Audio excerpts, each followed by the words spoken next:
தாவீது ராஜா இந்த காலகட்டத்தில் நடக்கக்கூடியவைகளை தம்முடைய புத்தகத்திலே எழுதி வைத்திருக்கிறார்.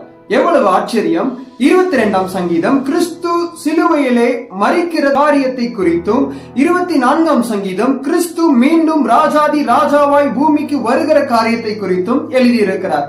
அதில் 23ஆம் சங்கீதம் இன்றைய காலத்தில் கிறிஸ்துவை தம் சொந்த இரட்சகராய் ஏற்றுக்கொண்ட பரிசுத்தவான்களை குறித்து அவர் எழுதுகிறார். அதில் முதலாவது வசனம் இப்படியாய் சொல்லுகிறது: கர்த்தர் என் மேய்ப்பராயிருக்கிறார், நான் தாழ்ச்சி அடையேன். உங்க வாழ்க்கையில எந்த குறைவா இருந்தாலும் சரி, இன்னைக்கு இயேசு சொல்லுகிறார், அவர் பாதத்தின் அண்டையில நீங்க வந்து அமர்ந்திருக்கும் போது அவர் ஒரு மேய்ப்பராய் உங்கள் குறைவுகள் எல்லாவற்றையும் நிறைவாக்குகிறார். இன்றைக்கு நீங்கள் இயேசுவை அறியாதிருப்பீர்களானால் இயேசுவை உங்கள் சொந்த இரட்சகராக ஏற்றுக்கொள்ளுங்கள்.